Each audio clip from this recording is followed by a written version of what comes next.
Something big just happened, and this is serious because this is potentially going to limit or impact Social Security, Medicare, and other government programs. So I want to address what's going on here because this is just now coming out. But let me start off with giving you some facts. First off, the United States federal government is about $98 billion away from hitting that $31.4 trillion debt ceiling. And this is a problem. And this is a problem because Treasury Secretary Janet Yellen has stated that we could come up on that default date as soon as July 2023. Again, this is very serious because we are getting closer and closer to that date. You know, we did have some good news though. Democrats had a plan. Keyword, had a plan. They were planning on addressing the debt ceiling during this lame duck session. However, that quickly got shot down. And that got shot down because two Democratic senators, Kyrsten Sinema and Senator Joe Manchin, both stated that a bipartisan bill is the only thing they're looking for. That if we are going to increase the debt ceiling, it has to be bipartisan. There's no partisanship here that they're going to play a part in. So, ultimately, that deal died. And because of that not taking place currently in this lame duck session, now what we know is legislation to take that on is going to be pushed back into 2023. And this is why this is a problem for Democrats and President Biden. Because what we know as of right now is the Senate is going to be controlled by Democrats. It's going to be controlled 51 to 49. So they've actually increased one person, and that wasn't thanks to today. We actually saw Raphael Warnock win that Georgia Senate runoff. But the Republican Party is going to hold the majority in the House of Representatives. And that's creating a problem. And the reason why this is creating a problem is because now Democrats cannot use their budget reconciliation in the Senate like they probably would have done in the past because, well, they don't have the numbers in the House, which means even trying to do a budget reconciliation in the Senate would not get them anywhere in the House of Representatives. But this is the reason why Democrats did not want to push this back into 2023 because we have seen this play out before. Back in 2011, then President Barack Obama, he actually had to negotiate with Republicans and he had to give in to some of their priorities. And what ended up happening is he cut spending by $2 trillion over the course of 10 years.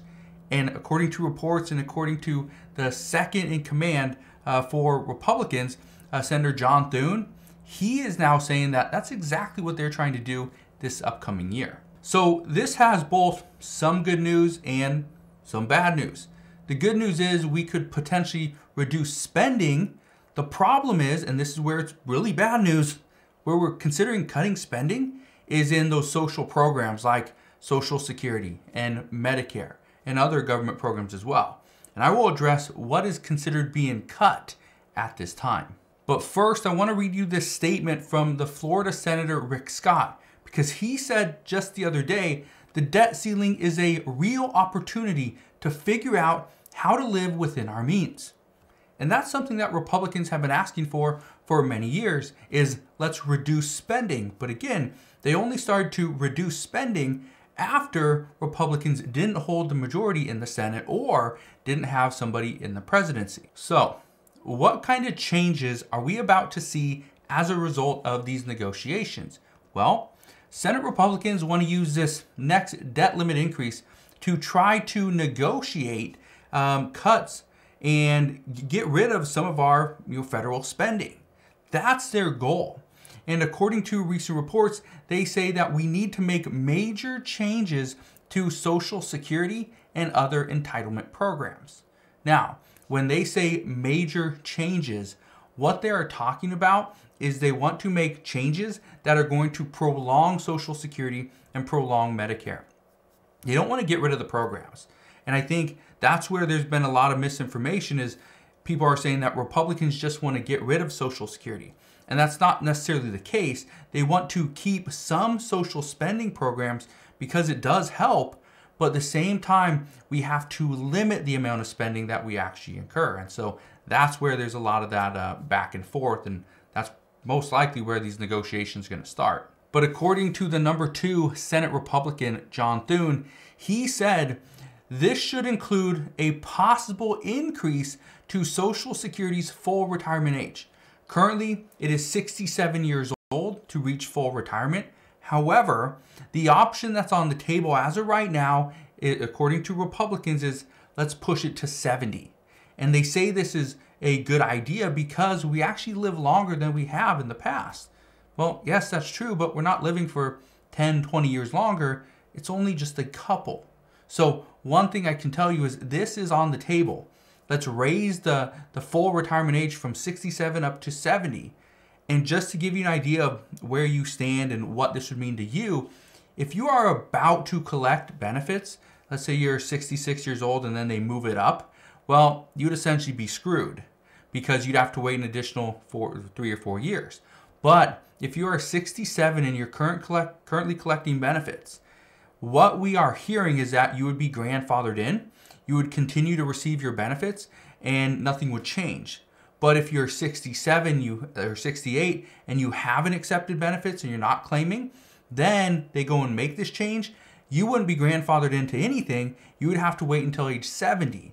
But there will likely be a period, a transition phase, where you could go and collect if you want to. So that's at least on the table at this time. So as of right now, there's a lot up for discussions from lawmakers, but this is where things are actually going to get very complicated. And here's why. And we see this all the time where lawmakers push certain priorities and they want their priorities included into the upcoming legislation. But the problem is, as more people start throwing their ideas into the hat and really push for them, that's when things take longer. They have to negotiate other priorities as well. They put one priority up against another and determine which one's going to have the majority of America backing it, and also lawmakers. But again, this is the problem, is it takes time. For instance, let me just explain this. Just recently, we saw Republicans urge Democrats to attempt to extend the corporate tax cuts. Right? They want to extend those. And Democrats came back and said, you know, that's fine, that's fair.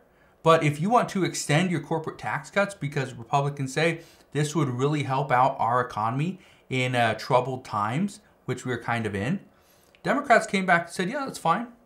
We will consider that.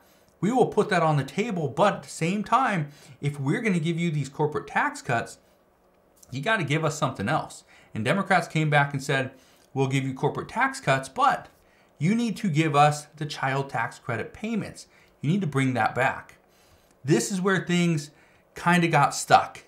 This is where both sides pretty much walked away because the corporate tax cuts, they're going to cost about $20 to $40 billion per year. The child tax credit payments are going to be about $100 billion. So this is where things, the two sides are just so far apart that, okay, in the Republicans' eyes, we're getting, let's say, about $30 billion in these tax cuts.